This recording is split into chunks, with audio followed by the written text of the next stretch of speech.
Ok, bem-vindos e bem-vindas a todos e muito obrigado por participar a nuestra Mujeres B Diálogos Semanales. Mujeres B somos una red global de empresarias que estamos co-creando por la equidad de género y la crisis climática. Este webinar es en portugués y se extiende 50 minutos. Los primeros contaré sobre Mujeres B, y luego una breve introducción a nuestra speaker de hoy, que es Raquel Avelar Sotomayor Caram, abogada, y nos va a explicar sobre el camino como abogada B de triple impacto y las leyes que está ayudando de beneficio colectivo a realmente influenciar y modificar de una manera extremadamente positiva la sociedad brasilera. Entonces, ella va a hablar por 20-30 minutos. Al terminar la presentación, abriremos a preguntas y Úrsula Araujo, líder de Mujeres B en Brasil, va a liderar las preguntas. Ok, entonces, soy Laura Yadoru Koch, apasionadísima del movimiento B desde hace casi 10 años, desde que certificó mi compañía Bodegas Doliums. Soy inversora de impacto y abogada licenciada en Argentina y en el estado de New York. Entonces, ¿quiénes somos? Como Mujeres B somos una red de empresarias que promueve una economía regenerativa e inclusive de triple impacto. Y colaboramos para movilizar los temas de equidad de género y crisis climática. ¿Y cómo lo hacemos? Alcanzamos nuestro propósito a través de acciones de sensibilización, webinars como este, networking, desarrollo de proyectos colaborativos entre mujeres, y estos proyectos que empezaron hace poco tienen la capacidad de ser increíbles, que después les vamos a contar. ¿Y cómo lo hacemos? Cada año nos escribimos y nos comprometemos a evaluar los cambios. Y entonces, así podemos realmente lo que se mide y lo que se escribe, se hace, ¿no? Unos segundos más. Entonces, el rito de Mujeres B es enderezar la postura, el mentón para arriba, la mirada que brilla con alegría y determinación y una súper gran sonrisa, y con una súper gran sonrisa les introduzco a Raquel Caram, que es abogada especialista en Derecho Corporativo y ya tiene 2 títulos de máster de la Universidad de Hamburg y la Universidad de Rotterdam en los Países Bajos. Es socia fundadora de TESC, Sociedad de Abogados en Curitiba. Actúa para formar sociedades, inversiones internacionales, arbitraje, mercado de capitales. Y lo más importante, ¿por qué ella está aquí hoy? Es porque es coordinadora y líder del Grupo Jurídico B, de Sistema B. También es una de las responsables de haber escrito los proyectos de ley de empresas de beneficio en Brasil, junto con el equipo de Sistema B, y también es parte del Comité Estratégico de Inversiones de Negocios de Impacto del Ministerio de Economía de Brasil. Bueno, y con una gran sonrisa, Raquel, por favor, contanos sobre todas estas cosas que estás haciendo. Obrigada, Laura. Bom dia a todos que se conectaram para esse webinar. Então, meu nome é Raquel, a Laura já falou, sou advogada, e vou falar um pouco hoje com vocês sobre o que estamos fazendo no grupo jurídico e na estratégia nacional do governo brasileiro. Antes só de entrar, eu preparei uma apresentaçãozinha e vou compartilhar com vocês. Eu só queria falar que eu, pessoalmente, me conectei com o direito quando, enfim, entrei na faculdade, e depois que eu saí da faculdade, a minha reflexão era que parece que o estudante de direito entra na faculdade com vontade de mudar o mundo, passa 5 anos sendo instruído e recebendo os instrumentos para entender Constituição, entender como que a sociedade se organizou e quais as regras se aplicam, passa 5 anos e você vê as pessoas saindo burocratas. Parece que há uma diminuição assim, da missão ou do propósito do advogado intencional ou não intencionalmente ao longo dos anos. Então, quando eu me conectei em 2015 com a pauta jurídica do Grupo Jurídico B, do Sistema B, eu me reconectei também com aquela estudante de primeiro ano de Direito, de que nós podemos fazer muito mais e eu gostaria, e a minha vontade é empregar as ferramentas que eu tenho para isso. Então, o que eu vou mostrar hoje para vocês é o que já foi feito, onde estamos, para também que isso sirva de um convite para quem quiser se engajar nos seus próprios estados ou se aproximar do grupo jurídico. Eu vou compartilhar minha tela com vocês. Vamos lá.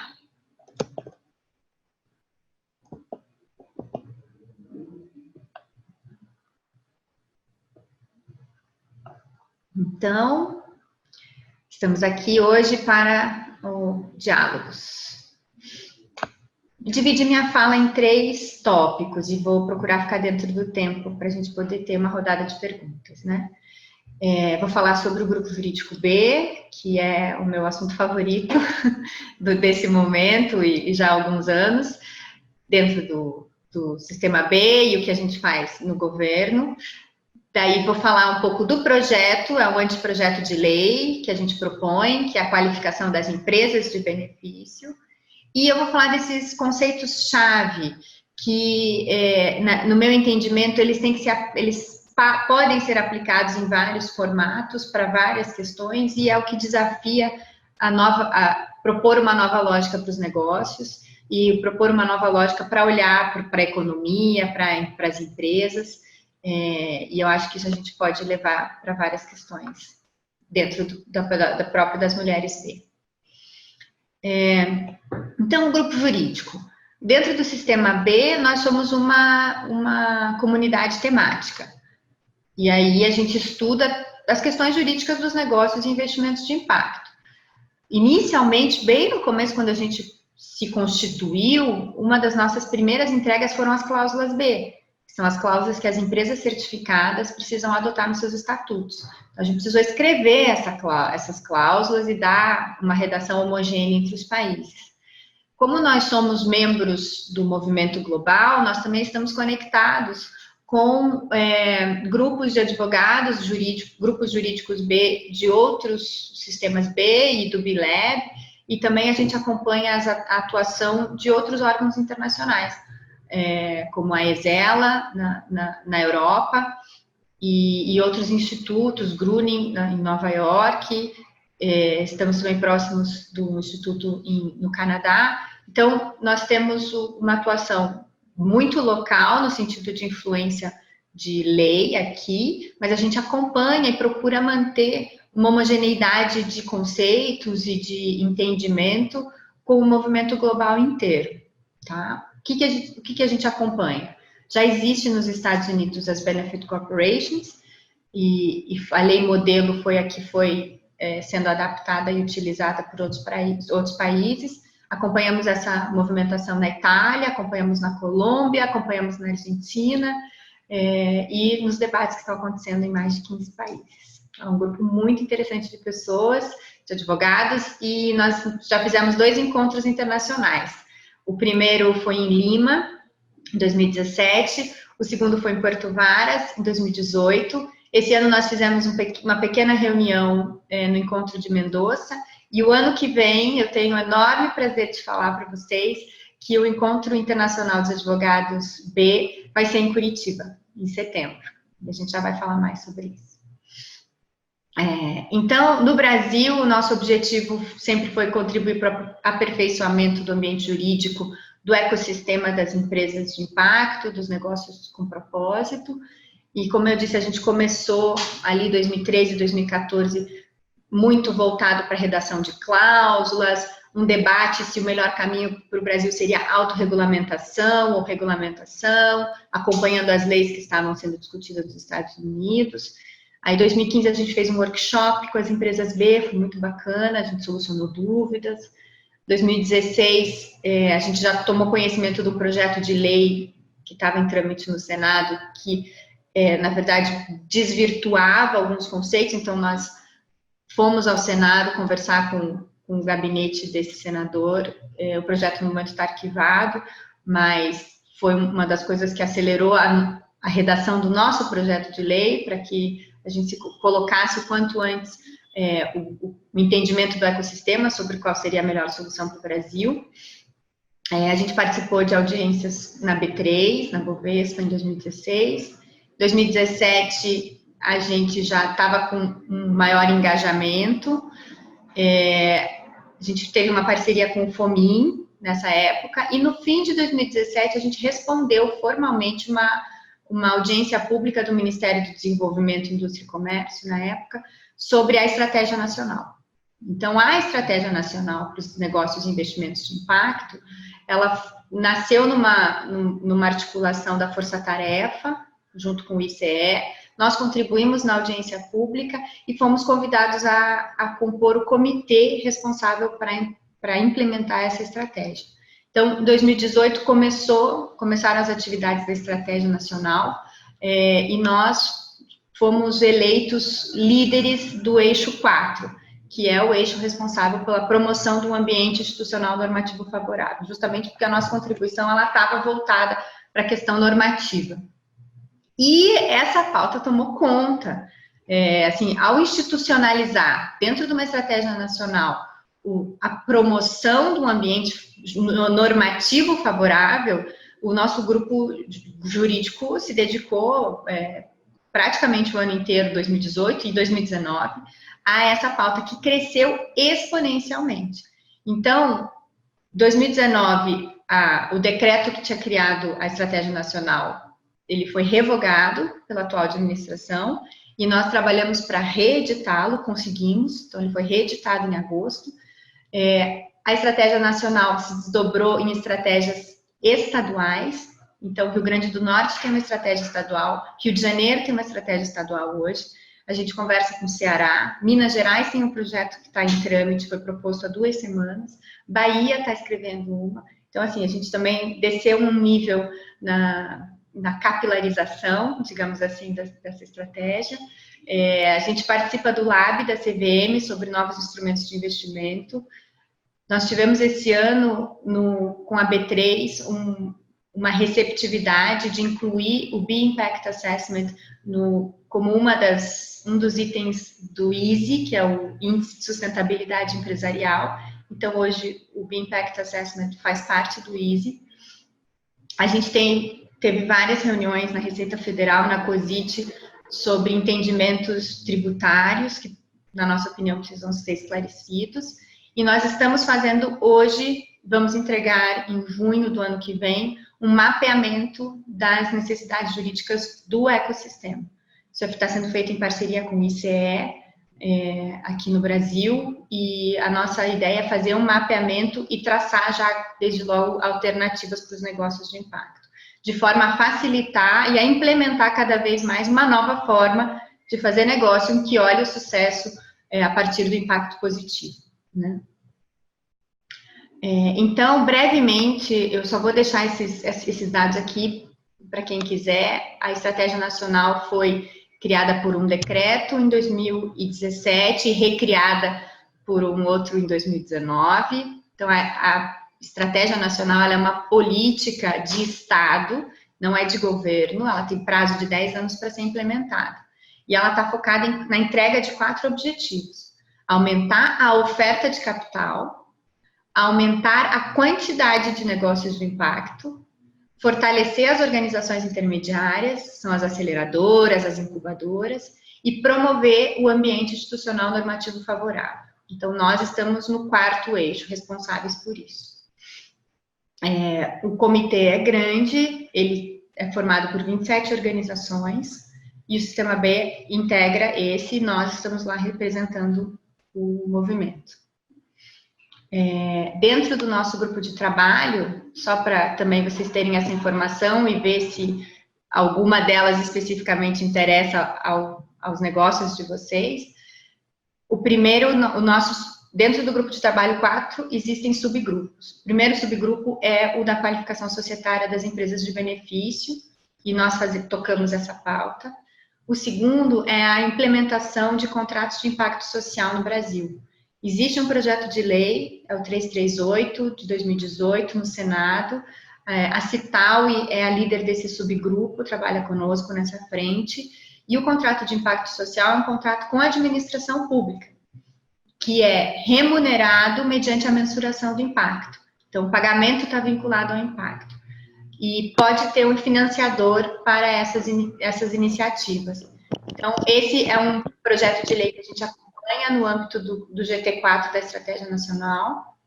Nós também acompanhamos e esse ano teve uma enorme evolução nessa pauta, que são os fundos patrimoniais.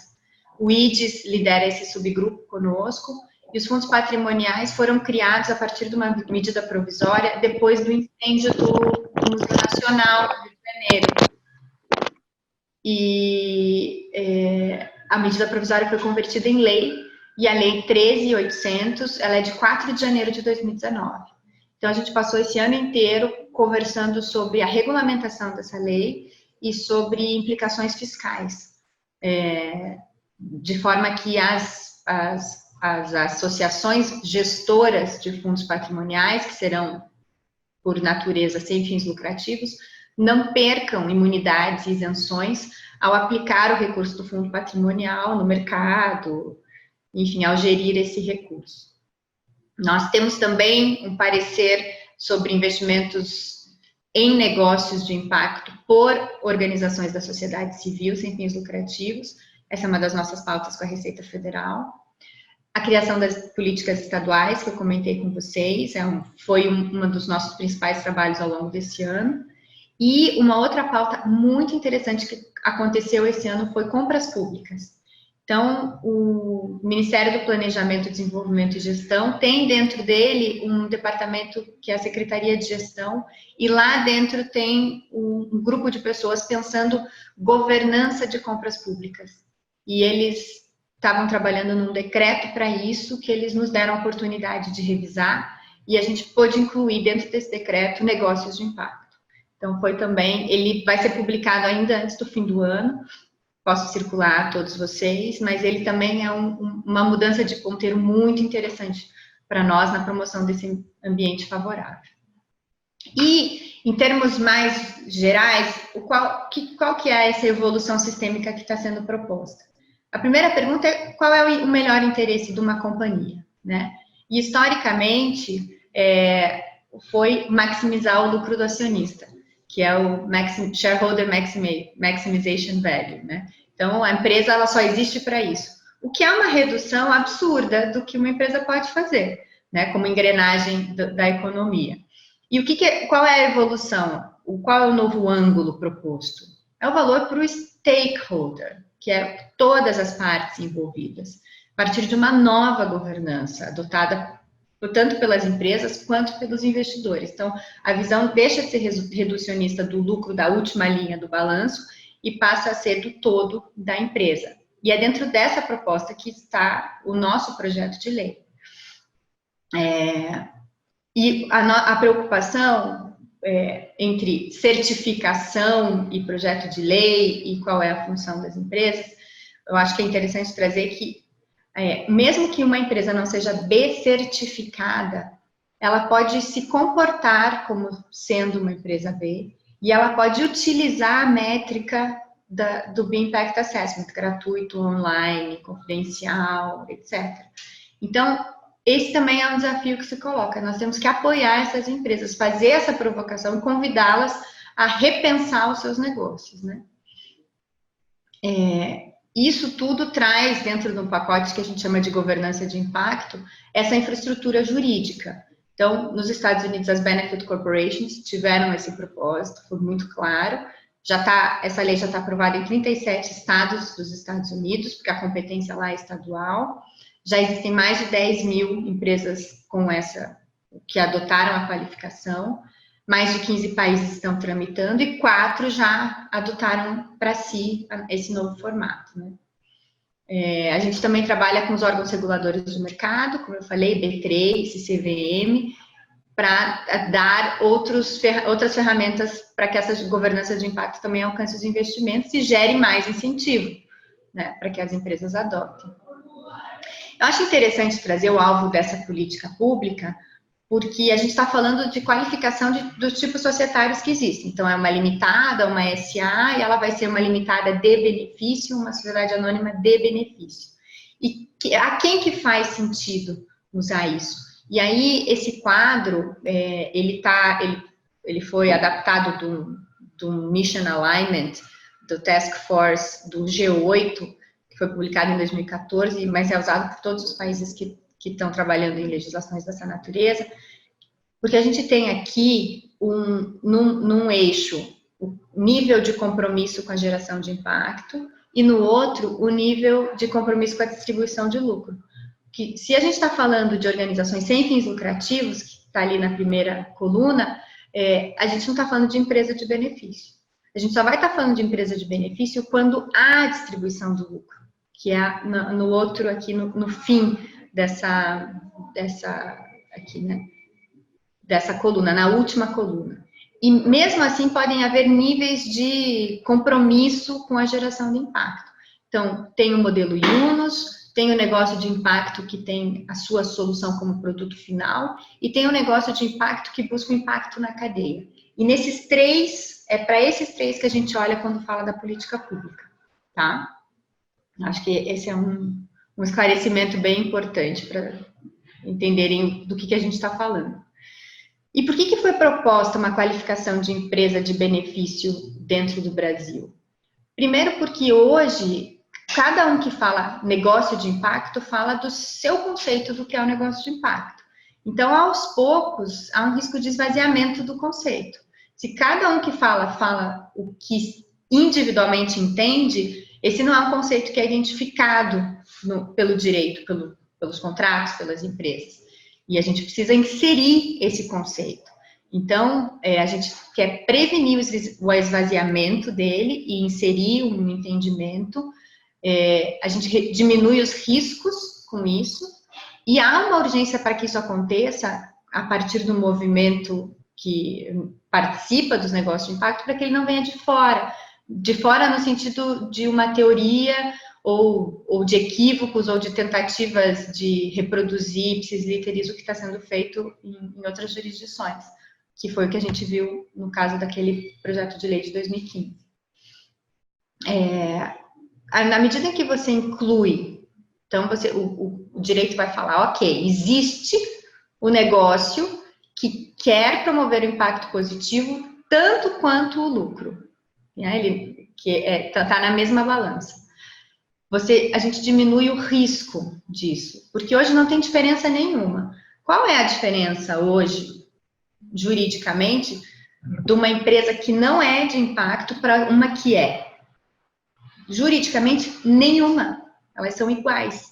Então, a gente precisa que o impacto seja uma dimensão incluída na lei, para que as empresas que promovem o impacto sejam identificadas. Uma das nossas discussões é que nós temos na Constituição brasileira e na legislação das sociedades anônimas o princípio da função social. Perfeito, temos mesmo. Mas ela não pré-fixa as condutas. Então, a gente precisa de mais instrumentos para realizar isso. E é com essa infraestrutura jurídica que a gente vai alcançar discussões estruturantes, como compras públicas e etc. Aqui, não quero me delongar muito, mas o que eu acho interessante ficar nesse webinar é que a regra da lei é que um negócio, ele é uma combinação de pessoas e capital para a realização de uma atividade lucrativa, tá? Isso é, assim, o que a gente aprende na faculdade e é muito, muito parecido em todos os países. Então, o negócio, a empresa, é uma combinação de pessoas e capital para a realização de uma atividade lucrativa. Ponto. O que a gente está propondo é inserir uma nova dimensão, de forma que a empresa seja uma combinação de pessoas, uma combinação de capital para realizar uma atividade produtiva e gerar impacto social e ambiental positivo. Então, o nosso projeto de lei tem essa finalidade. E o que ele vai fazer? Ele institucionaliza isso, cria instrumentos de autocumprimento e controle. Ele dá uma alternativa para as empresas que estão buscando a nova economia, uma outra forma de fazer negócios. Então, com isso, a gente pretende criar infraestrutura jurídica, dar conteúdo para as discussões estruturantes, promover novas formas de contratação com a administração, e compras públicas é uma delas, contrato de impacto social é outra. Oferta de crédito pode estar vinculado a isso, então agências de fomento, instrumentos de investimentos podem olhar para isso. A gente busca dar a segurança jurídica para que o ecossistema seja cada vez maior, mais forte e mais pulsante, e não fique ou no limbo, ou na insegurança, ou sem nenhuma identificação específica comparado com todos os outros. Então, hoje, atualizações, né? Quais são os status? O nosso anteprojeto, ele virou uma entrega dentro da Estratégia Nacional, e dentro da Estratégia Nacional ele está tramitando no Poder Executivo. Ele teve parecer favorável da consultoria jurídica, inclusive tivemos uma reunião com o Departamento de Registro de Comércio para falar sobre isso, e a expectativa é que ele seja encaminhado à Casa Civil, para ser proposto pela Casa Civil à Câmara dos Deputados. Paralelamente a isso, nós temos um diálogo no Congresso Nacional, conversamos com vários parlamentares, e existe, inclusive, uma receptividade dos legisladores para a constituição de uma frente parlamentar mista de apoio aos investimentos e negócios de impacto, muito gerada por essa demanda da Estratégia Nacional. Então, é uma pauta positiva, apartidária, suprapartidária, eu diria. A gente conversa com parlamentares de todos os partidos e consegue bom diálogo com eles. E também os outros atores do ecossistema, nós estamos querendo que se envolvam. Então, a academia, a rede de advocacy coletivo, nós também participamos no GT de Nova Economia, B3, CVM, grupos de estudos, promover essa discussão mesmo no ecossistema como um todo. Aqui os conceitos-chave que eu quero deixar como um convite para olhar para tudo. Então, assim, quando vocês estão fazendo os negócios, ou estão discutindo estratégia, ou está discutindo política pública, se nós não nos propusermos a olhar sob um outro ângulo, o risco de cair no automático, no conhecido e, digamos, nos velhos modelos é muito grande. Então, a nossa proposta de lei de institucionalização da dimensão do impacto, ela tem como foco dar segurança jurídica, com conceitos claros, que previnem o esvaziamento e promovem a sua utilização. Por quê? Porque a gente está desafiando uma lógica jurídica que é a prevenção do impacto negativo. Quando a gente fala em impacto em contratos ou numa atividade econômica, basicamente você está falando de dano. E aí você olha e todas as seus instrumentos serão voltados à mitigação de dano. Dano ambiental, risco trabalhista, dano ao consumidor. Então, você está sempre olhando como que eu faço para mitigar o risco desse dano ou para indenizá-lo. E aí você vai ter seguro, você vai ter ações de indenização voltadas para isso, vocês vão ter cláusulas contratuais voltadas para isso, voltado para não gerar um impacto negativo, que é o impacto não negativo. Então, essa é a lógica inicial, né?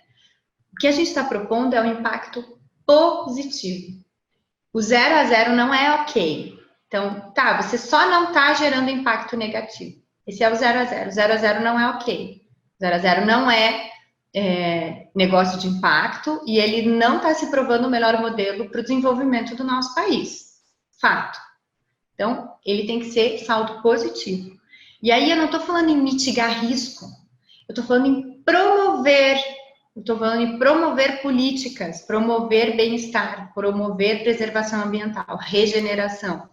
E aí, para isso, eu não preciso de seguro, indenização, cláusula de responsabilidade. Eu preciso de compromisso vinculado ao impacto positivo, eu preciso de métrica de mensuração desse impacto, aonde que ele está sendo feito, e eu preciso reportá-lo, eu preciso dar a conhecer o que exatamente está sendo feito nesse sentido, para que todos conheçam. Então, transparência com relação ao impacto. Essa troca de conceito, eu acho que ela se aplica a muitas coisas. Porque se você olha para qualquer coisa e pensa, tá, como é que eu me preservo de um dano que eu gero aqui, você não está se propondo a criar uma nova realidade.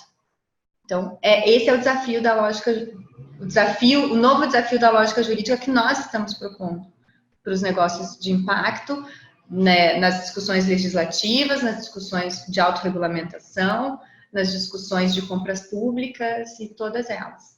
E esse é uma mensagem que eu gostaria de entregar hoje para vocês também, para vocês levarem para os seus negócios. E essa discussão do princípio da função social versus pré-fixação de conduta, ela é um pouco acadêmica, jurídica e tal, mas eu acho que ela também é um desafio de conceito-chave. Porque se a gente pensar que a função social entrou na Constituição em 88, e naquela época uma empresa cumpria sua função social simplesmente por gerar emprego e tributos, e hoje a gente pode avaliar se isso é suficiente ou não, e teve seu valor naquele momento, etc., eu também acho que a gente não pode se dar por satisfeito, no sentido de que, não, mas nós temos a função social, tá aí, tá resolvido. E essa é uma discussão que a gente tem com outros países, inclusive México tem um princípio parecido com esse, e isso não nos deixe satisfeitos por si só, que o que a gente quer é mais, é construir em cima. Que ótimo que nós temos a função social, é realmente muito importante e ela está em locais legislativos muito importantes, significativos. Mas isso não nos impede, não pode nos dar o conforto de não pré-fixar uma conduta. Então tá, você tem a função social, lindo, maravilhoso. Qual é o seu compromisso com o impacto positivo? Como que você mensura? Qual a periodicidade desse reporte? Então, também eu acho que nessa mudança de conceito-chave a gente tem que sair de um conforto jurídico dos advogados e da discussão acadêmica a esse respeito, de que, não, mas nós temos o princípio da função social e isso nos resolve, porque não nos resolveu até agora, né? E eu estou à disposição dos advogados de plantão que queiram conversar sobre esse tema mais profundamente. Então, eu acho que tem um número de conceitos chaves que nos desafiam e a gente pode aplicar em vários momentos. Antes de terminar e já concluindo para o fim, quero fazer as duas observações sobre 2020. Então, em Curitiba, muito provavelmente em setembro, comecinho de setembro, a gente vai ter o Encontro Internacional dos Advogados B. Estão todos convidados. No mesmo evento, nos mesmos dias, vamos promover o encontro de mulheres B. Provavelmente um café da manhã ou um jantar, para que também a gente faça a conexão das advogadas interessadas nas iniciativas das mulheres B e das mulheres B interessadas nas iniciativas dos advogados. Então, guardem com carinho a data de começo de setembro, eu passo direitinho para vocês, deve ser dia 2 e 3, está em votação no grupo a melhor data, e vai ser encontro internacional, em parceria com todos os grupos jurídicos que a gente participa. Eu estou muito animada para receber todo mundo aqui. Então, os meus contatos à disposição de quem quiser continuar essa conversa. E agradeço muito, Laura, Uchi, pela oportunidade de compartilhar com vocês um pouco do trabalho do Grupo Jurídico.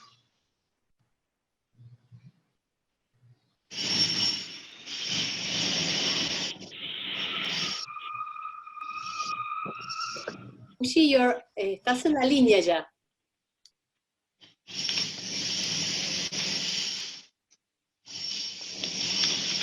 La primera pregunta que Uchi creo que está tratando de conectarse, que es si nos podés explicar mejor y en más detalle cómo es posible hacer ese cambio en una ley porque es enorme el cambio de shareholder value a stakeholder value.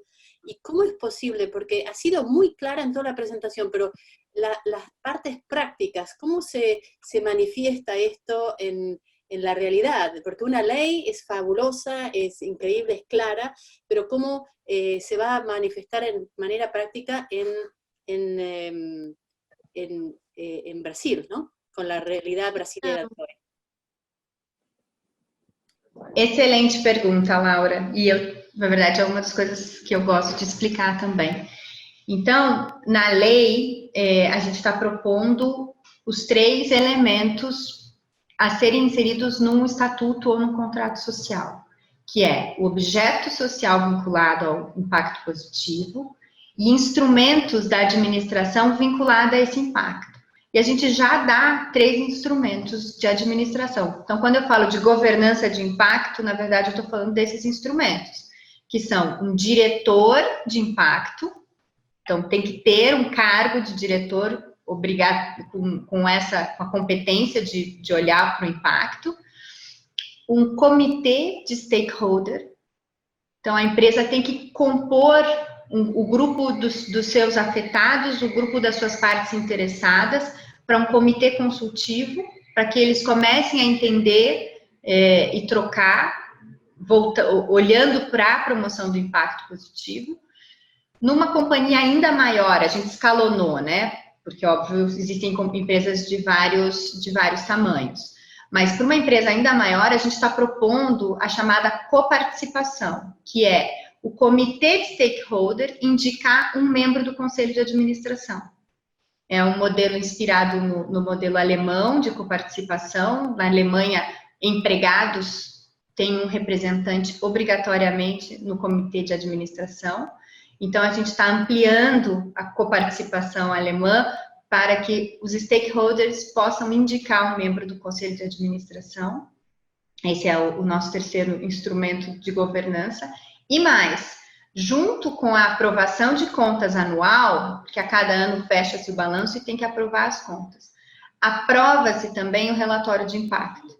Então, se nós estamos propondo às empresas que considerem que o impacto é tão importante quanto o lucro, nós também temos que exigir, ou, no mínimo, propor que o reporte do impacto se dê com o mesmo critério e importância que se dão os repórteres, a prestação de contas, né? O reporte dos números.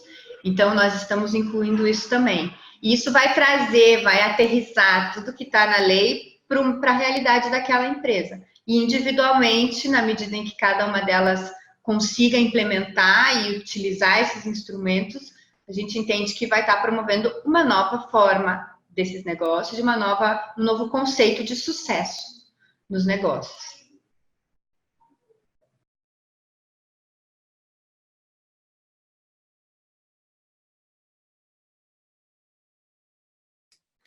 Oi, Raquel. Puxa aqui.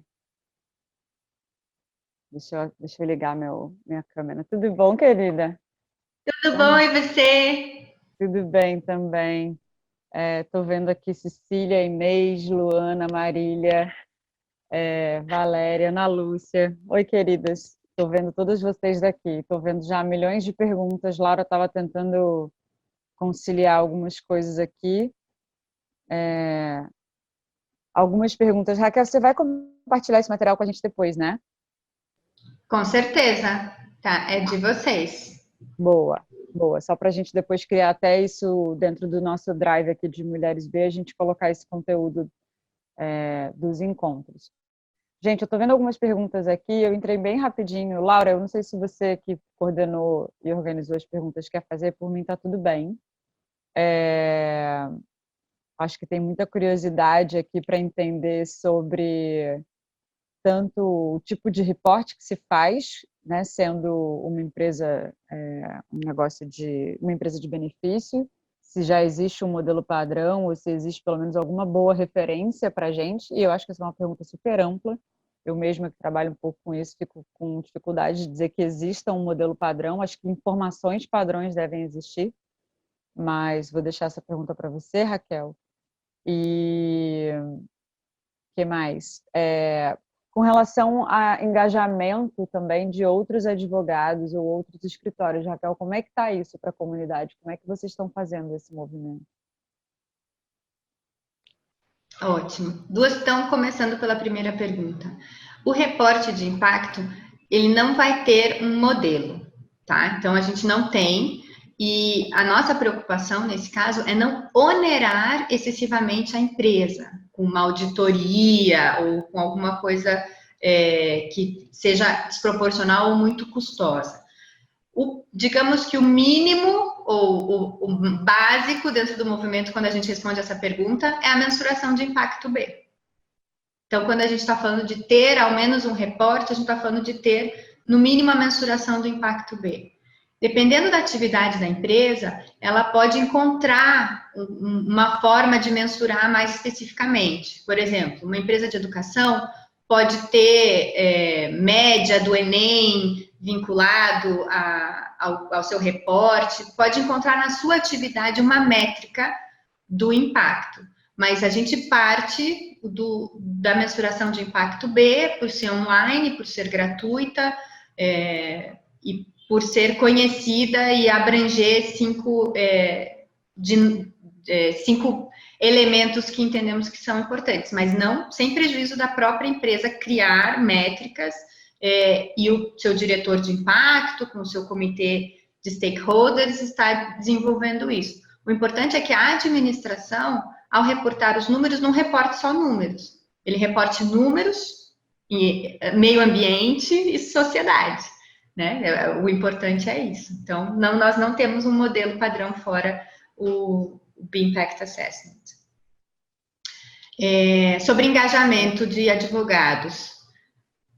Nós temos, o Sistema B tem as comunidades B locais. Então, nós estamos agora organizando os grupos de advogados B das comunidades B.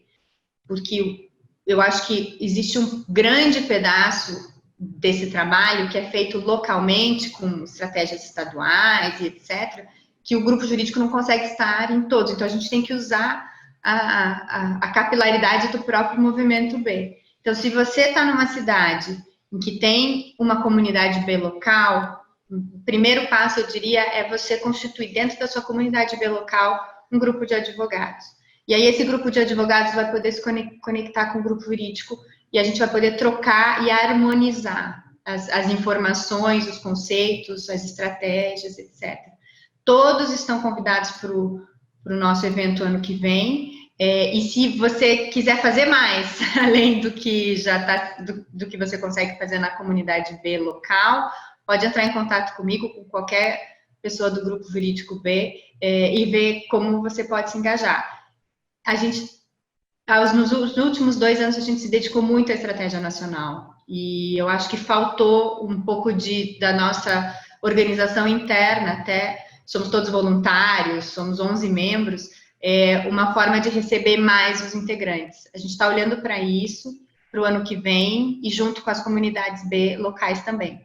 Mas não precisa ficar parado, procura a sua comunidade B local, forma um grupo de advogados, veja que tipo de políticas públicas existem, vocês podem articular e comece, fiquem à vontade. Todos os materiais estão à disposição e os contatos também.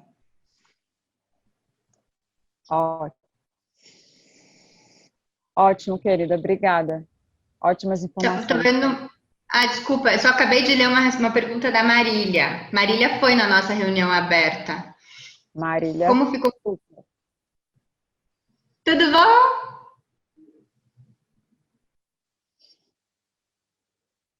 Você está perguntando como é que a gente está contribuindo na N-Impacto? Porque... Oi, gente, bom dia. Que eu lembro, Raquel, que a gente falou alguma coisa de separar em grupos de trabalho dentro da N-Impacto, e aí eu lembro que o grupo jurídico B tinha ficado com alguma parte específica nessa divisão, né? Daí eu queria só saber como que tá, se deu certo, enfim. Tá. Se tá evoluindo, se tem uma boa ponte de contato aí. Tem, a gente, dentro da Estratégia Nacional, vê se eu te respondo, Marília. Dentro da Estratégia Nacional, a gente lidera o grupo de trabalho 4. Dentro do grupo de trabalho tem 4 subgrupos. Então, o primeiro, que é o das empresas de benefício. O segundo, contratos de impacto social, que é o projeto de lei que está no Senado 338. Esse quem lidera é a Citauri. Tá? O terceiro, fundos patrimoniais, endowments, fundos patrimoniais filantrópicos. Quem está liderando esse é o IDES, Paula Fabiani, que é a nossa interlocutora, e a Priscila Pasqualin, que é advogada também e participa conosco nessa discussão. O quarto eixo é o parecer sobre manutenção das isenções e imunidades das organizações da sociedade civil que façam investimentos em negócios de impacto. Esse é dentro do grupo jurídico nosso mesmo, é a Aline que fez. E a gente criou os estratégias estaduais, isso a gente faz junto com o GT1, que é o ICE, e foi criado também compras públicas, junto com o Ministério do Planejamento. E esse também ficou dentro do grupo jurídico, que foi revisão de um decreto, de uma minuta de decreto. Legal. E aí eu tá, mas qualquer uma...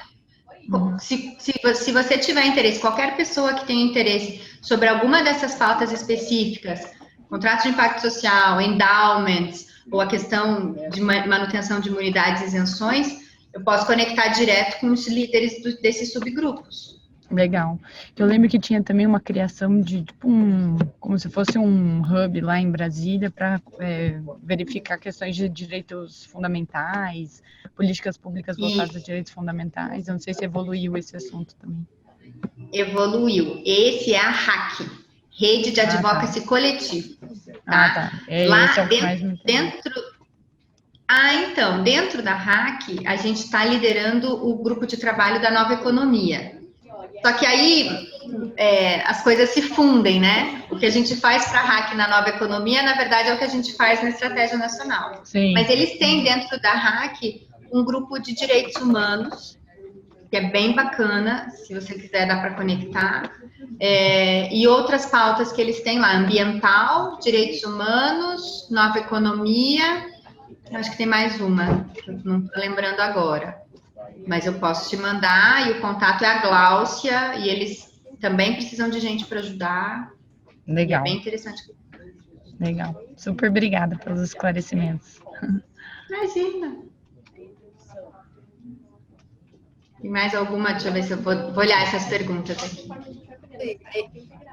Hay otras preguntas en el chat room, que son la de las tax breaks. Si es posible que nos cuentes cuáles son las implicaciones impositivas si hay en Brasil.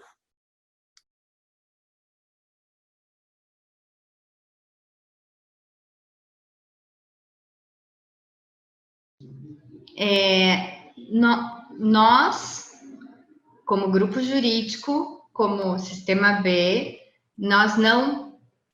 incentivo fiscal não é uma pauta nossa, porque a gente parte do entendimento que o ideal é que todas as empresas possam se comportar como empresas B, todas as empresas possam incluir uma dimensão de impacto nos seus negócios. E se a gente quer que todas façam, a gente não pode pedir para que todas tenham incentivo fiscal. Então, não é uma pauta das nossas discussões, solicitação, pedido, proposta de incentivo fiscal. Então, acho que esse é um esclarecimento importante.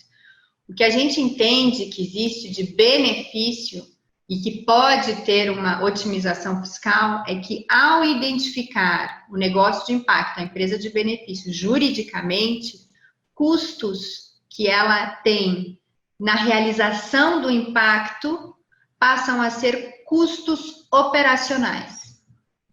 Então, é um pouco mais sutil do que pedido de benefício fiscal, isso a gente não faz, mas a gente entende que o custo do impacto ele tem que ser considerado custo operacional da empresa. Isso pode ter um reflexo no fim, na base de cálculo dos impostos. E, além disso, as nossas discussões tributárias com a Receita Federal estão na manutenção de isenções e imunidades tributárias das organizações sem fins lucrativos, que já tenham esse privilégio, quando elas forem investidoras de negócio de impacto, na medida em que elas estão investindo em suas missões, elas estão investindo em um negócio com a missão alinhada à missão dela, e, portanto, isso não é um desvirtuamento do seu propósito. Isso, esse lucro, esse excedente sendo reinvestido na missão, em outros investimentos, também não seria um desvirtuamento. E aí, nesse ponto, a gente conversa muito com a Receita Federal, e tanto na parte de investimentos por organizações da sociedade civil em negócios de impacto, quanto, né, nas associações gestoras de fundos patrimoniais, que também estão agora tendo essa discussão. Tá? Espero ter respondido.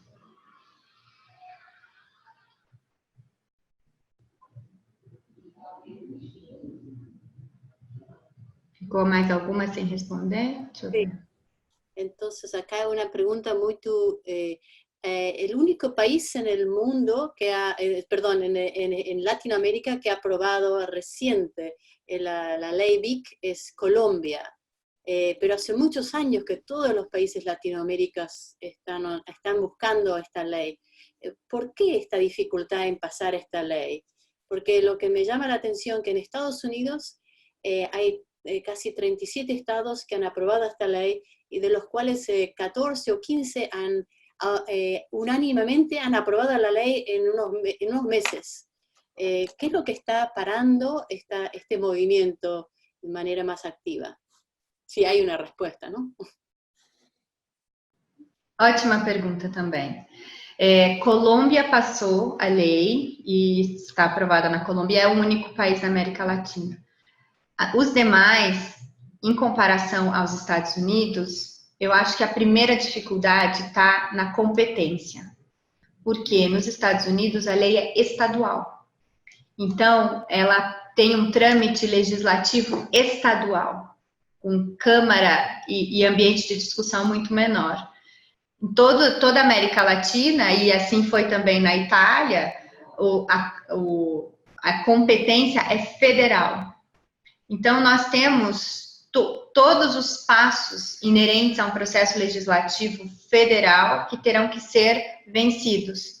E a gente acompanha mais de perto da Argentina, já foram vencidos muitos passos nas discussões. No Brasil, isso vai significar que a gente vai ter que passar pelas análises de todas as comissões legislativas. Comissão de Constituição e Justiça, Constituição de Assuntos Econômicos. Então, o processo legislativo sendo federal, como é na América Latina e no resto do mundo, ele tem um número maior de etapas a ser vencido.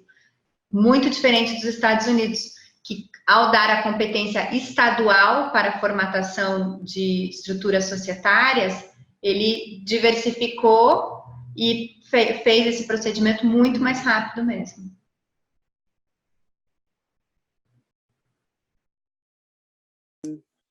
Aquí hay varias preguntas más, por ahí hacemos una pregunta más que es de Bruna, acá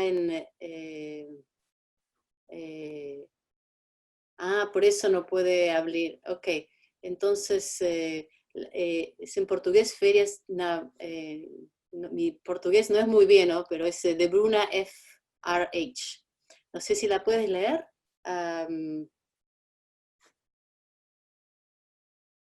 Encontrei aqui. Oi, Bruna, que delícia suas férias, hein? Tá no Piauí, muito bom. Tá bom. Você vai me mandar um WhatsApp amanhã. Ok. Bueno, entonces, As ordens. Sí, entonces ahora yo creo que Ushi nos va a hablar un poco sobre Mujeres B, pero si quieres, antes de eso, ¿querés darnos unas palabras para cerrar la llamada? Porque fue realmente clarísima tu presentación, realmente muy específica, hemos aprendido un montón. Así que si quieres unas pequeñas palabras para cerrar y después Ushi va a entrar para darnos un poco una idea de lo que está pasando en Mulheres B en Brasil. Gracias. Minhas últimas palavras, Laura, é um agradecimento, primeiro pela organização das Mulheres B, por vocês estarem e sermos organizadas, né, nesse grupo feminino, e eu acho que o meu convite fica para que tudo que eu falei hoje seja entendido como um pequeno começo de modificação. A gente, em nenhum momento, nenhuma das nossas propostas significa resolver o problema. Eu acho que é propor, quebrar conceitos chaves, inserir novas coisas que a gente pode usar nos nossos negócios individualmente e coletivamente para mudar estruturas que vão destravar possíveis obstáculos para o sucesso dos negócios e investimentos de impacto. Estou absolutamente à disposição de qualquer pessoa que queira tratar desse assunto, e vai ser uma honra receber todo mundo aqui em setembro, para tanto o nosso encontro de Mulheres B, quanto o encontro dos advogados. Obrigada. Obrigado, muito obrigado. Agora, Úrsula, pode dar-nos uma visão de lo que está passando, los eventos que estás organizando, não? Oi, Laura, obrigada. Bom, eu vou falar bem rapidinho, até porque eu estou vendo quem está aqui, geralmente são pessoas bastante engajadas localmente, até acompanham bastante as conversas no nosso grupo, né, nossa comunidade, tipo, o nosso grupo organizado dentro do WhatsApp por enquanto. Mas acho que é o mais importante dizer que a gente tem um encontro programado na semana que vem, que vai acontecer em São Paulo, na quinta-feira de manhã, um café da manhã, em que a gente quer revisitar toda a estrutura e o planejamento que foi pensado para o grupo, né, para a nossa comunidade de mulheres aqui no Brasil, e pensar o nosso planejamento para 2020. Então, é muito importante a presença de quem puder estar. Quem não puder estar, a gente está pensando qual vai ser a estratégia para compartilhar virtualmente. Eu tenho as minhas dúvidas se a gente vai conseguir fazer uma transmissão ao vivo para não perder o foco, né, das pessoas que vão estar lá no campo presencialmente, mas a gente vai ter, de repente, o cuidado de gravar e compartilhar. E a gente está organizando também um encontro na semana seguinte no Rio de Janeiro com as mulheres do Rio, para quem não puder ir e a gente conseguir também capturar mais alguns inputs para esse planejamento. A ideia é a gente ter um planejamento que envolva iniciativas nossas, de novo, participando em alguns eventos e levando a nossa agenda de negócios de impacto para outros eventos, ao mesmo tempo algumas outras interações entre o Grupo Mulheres e a comunidade de empresas Brasil, para a gente falar de indicadores, falar sobre boas práticas e ampliar essa discussão, né, e estabelecer alguns compromissos, não só entre nós mulheres, mas entre a rede toda de empresas B do Brasil. Então, resumindo, é isso. Eu vou contar mais no encontro da semana que vem.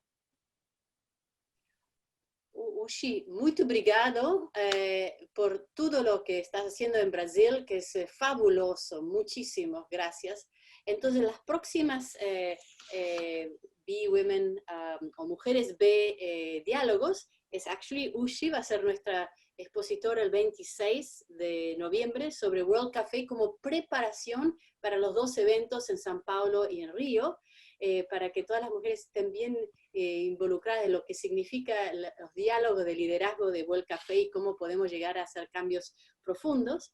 Y el próximo, después de eso, en portugués, es diciembre 12, Tomás de Lara nos va a hablar sobre ciudades B en portugués también.